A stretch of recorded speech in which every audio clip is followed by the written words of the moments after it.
Hey guys, so I just wanted to get on here and make a short video.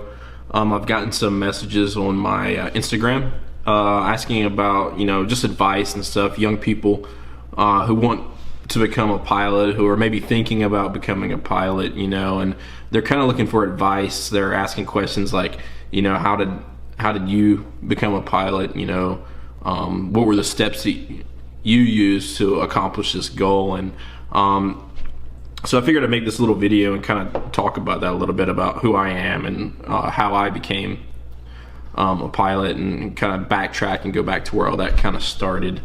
I'm not the typical aviation guy who was born into it, who has had aviation in his blood, since he was a little kid, who looked up and saw an airplane and was like, oh, that's what I'm going to do when I grow up. Honestly, if you ask anybody who knew me or grew up with me, I really didn't know much of what I was going to do. I kind of just was a bum mostly. I did well in school. I didn't have to really try hard. In fact, I often wish I had tried much harder than I did, but that's beside the point. The closest thing I've had to that kind of experience was I was like 7 years old, and my uncle took me up in a Cessna. And I thought, oh, this is cool, this is awesome, flying an airplane and whatnot, but it's not really something I thought of doing, as a career. I think like most people that are 18 years old, that you don't really know what you want to do, so you kind of just find something else to do until you figure it out. That's what I did. I didn't want to waste a bunch of money at college trying to figure that out, and I figured if there's a way to get it paid for, that's what I want to do. I'll figure out what I want to do with my life then, that way.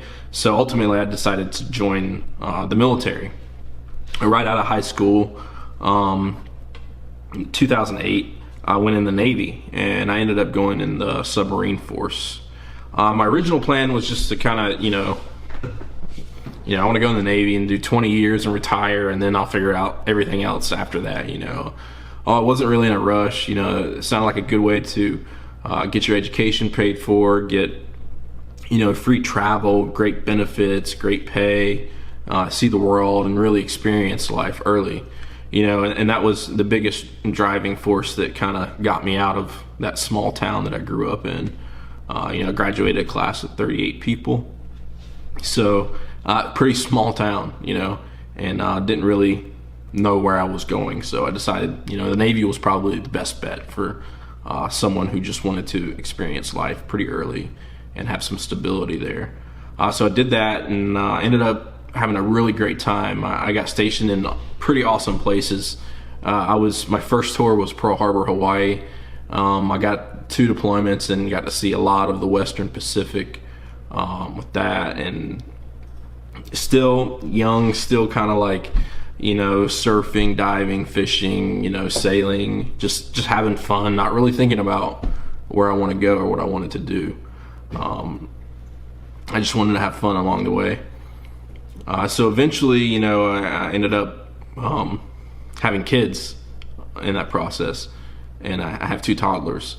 They kind of are really ultimately what led me to taking this other route.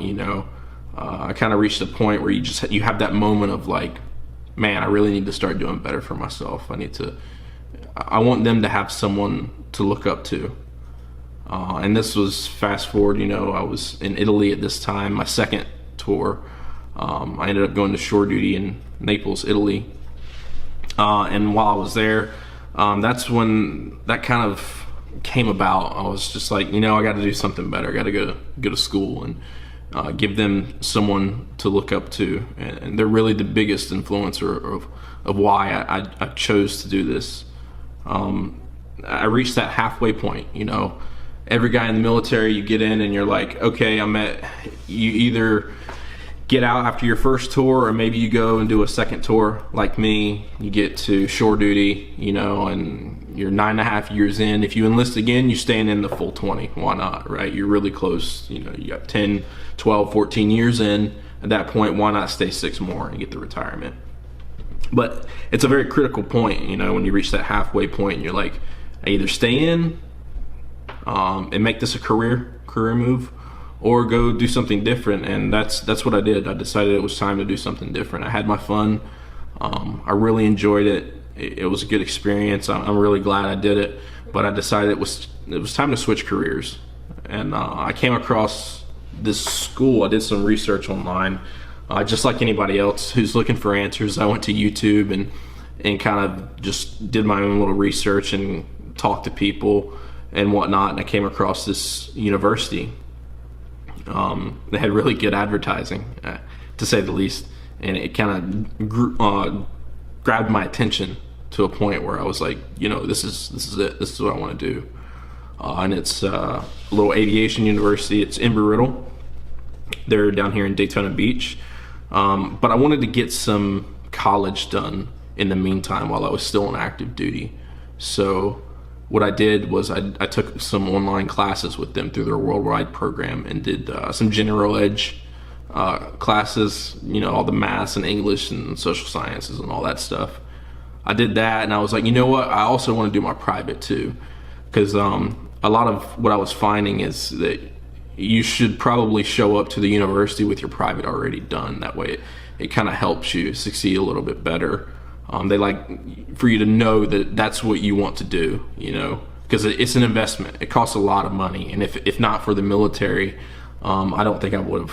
There's no way I would have went to this university. It's a private university. It's very expensive, and with the GI Bill, I was able to come here and do this, fortunately, and that was great. Now I didn't get out $0 from that. I still had to take out some student loans to cover the flight costs, but nonetheless, I saw it as an investment. It was an investment in myself and in my future and my kids' future, and I wanted to succeed. So it didn't bother me that I had to take out a little bit of student loans to assist with that.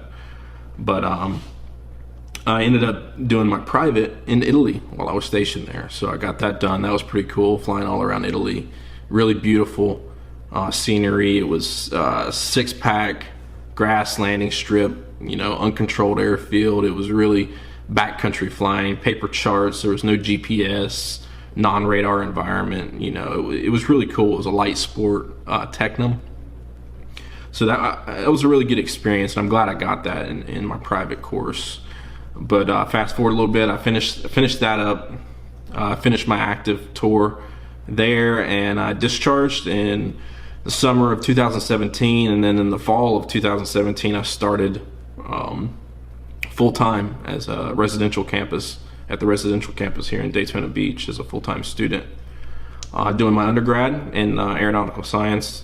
I also, when I came here, I decided I'd do the multi-track and did the multi-engine add-on first. So I did multi-private, and then I did multi-instrument and multi-commercial. Then after that, I did the commercial single add-on and my flight instructor certificates as well.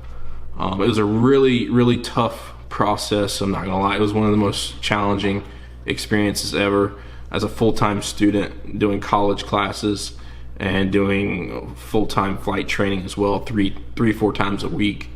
It was really expensive. It was challenging. It was an adjustment after not being, in school for 9.5, 10 years, having to do college level calculus and physics and aerodynamics and all those other classes that go along with that. So I lived pretty much in the tutor labs there in the beginning, but I worked really hard and got through it, and I ended up graduating this past May in 2020 with the aeronautical science degree and bachelor's, and started working full-time as well, and am now still working full-time as a flight instructor for the university, and I'm also doing some master's classes right now too.